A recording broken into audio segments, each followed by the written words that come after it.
Government sponsored একটি প্রচারণা বাজারে ছাড়া হয়েছে। ভয়ঙ্কর রূপে ফিরবে বাংলাদেশ ছাত্রলীগ।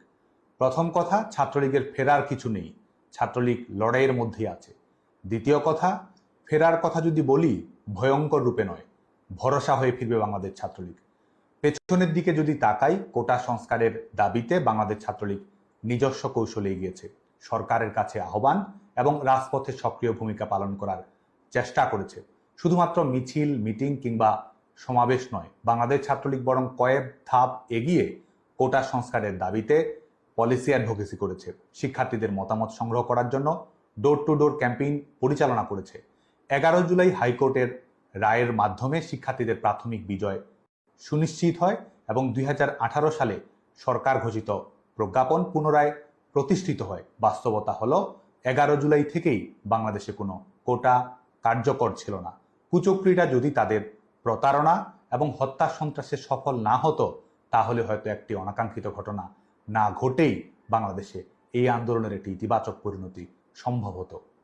হতে পারে আমাদের সমস্যা সমাধানের স্পিডের তুলনায় তাদের ষড়যন্ত্রের গতিবেগ ছিল অনেক বেশি, যার কারণে ছাত্রলীগ সাধারণ শিক্ষার্থীদের দাবি, সংগঠন, সরকার, বিচার বিভাগ এবং শিক্ষা প্রতিষ্ঠানের স্থিতিশীলতার মধ্যে ভারসাম্য বজায় রেখে চূড়ান্ত সমাধান বের করে আনার যে কৌশল গ্রহণ করেছিল, 15 জুলাই উস্কানিমূলক হামলার সূচনা করে পরিস্থিতি তৈরি করে তার দায়ভার ছাত্রলীগের উপর চাপিয়ে দিয়ে নিজস্ব এজেন্ডা বাস্তবায়নে এগিয়ে গিয়েছিল ষড়যন্ত্রকারীরা। শিক্ষা প্রতিষ্ঠান বন্ধ করার সরকারি সিদ্ধান্তের সঙ্গে সামঞ্জস্যপূর্ণ নীতি এবং সহিংসতা এড়ানোর জন্য তাদের মুখোমুখি না হওয়ার কৌশলকে ব্যাপকভাবে প্রচারণা চালানো হলো শিক্ষার্থীদের আন্দোলনে ছাত্রলীগ ক্যাম্পাস ছাড়া। মধ্যযুগীয় কায়দায় বাংলাদেশ ছাত্রলীগের নারী কর্মীদের উপর বর্বরোচিত নির্যাতন চালানো হলো, অথচ প্রচারণা চালানো হলো আক্রমণকারী হিসেবে আক্রান্ত ছাত্রলীগকেই। আজকে অনেকেই অনেক কিছু বলছে, অনেক কিছু করছে, শুধু এটুকু মনে করিয়ে দিতে চাই, যারা আজকে ছাত্রলীগ নিষিদ্ধ বলে বলে মুখে ফেনা তুলছে, তারাই এক সময় ছাত্রলীগের নেতাকর্মীদের সাথে সেলফি তোলার জন্য লাইনে দাঁড়িয়ে থাকতো।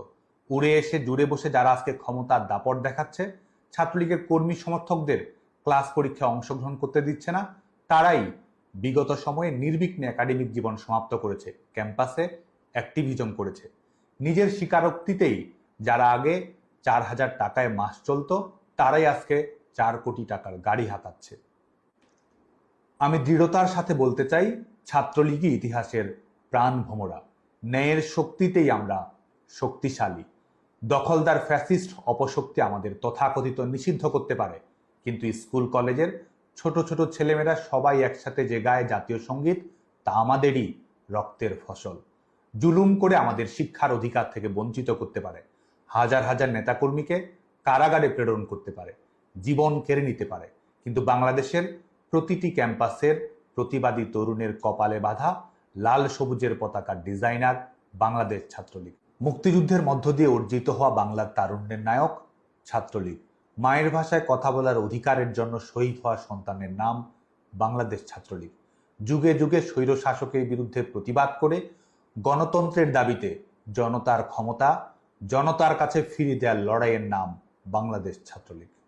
দখলদার স্বৈরশাসক আমাদের নিষিদ্ধ করেছে, আমরা বাংলাদেশে গণতন্ত্র ফিরে দেব।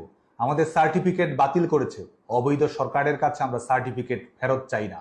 গণতন্ত্রের জন্য রাজপথের লড়াইয়ে জনতার সার্টিফিকেটই আমাদের কাছে অধিকতর মূল্যবান।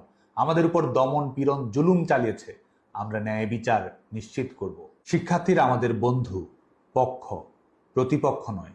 আমরা বনামের রাজনীতিতে না, বরং এবংয়ের রাজনীতিতে বিশ্বাস করি। ভবিষ্যতেও সকল সাধারণ শিক্ষার্থীর মানসম্মত একাডেমিক জীবন, দক্ষ মানব সম্পদে পরিণত হওয়া এবং সবার উন্নত ক্যারিয়ার নিশ্চিত করার জন্য বাংলাদেশ ছাত্রলীগ কাজ করে যাবে। আমি নিশ্চিত করে বলতে চাই, ভয়ঙ্কর রূপে নয়, ভরসা হয়েই ফিরবে বাংলাদেশ ছাত্রলীগ। ভয়ের রাজনীতি নয়, জয়ের রাজনীতিই আমাদের ভবিষ্যৎ। ক্ষমতার তোষামোদী নয়, গণতন্ত্র এবং ন্যায় বিচারের জন্যই আমাদের লড়াই। আপনারা সবাই ভালো থাকবেন, সুস্থ থাকবেন, নিরাপদে থাকবেন। জয় বাংলা, জয় বঙ্গবন্ধু।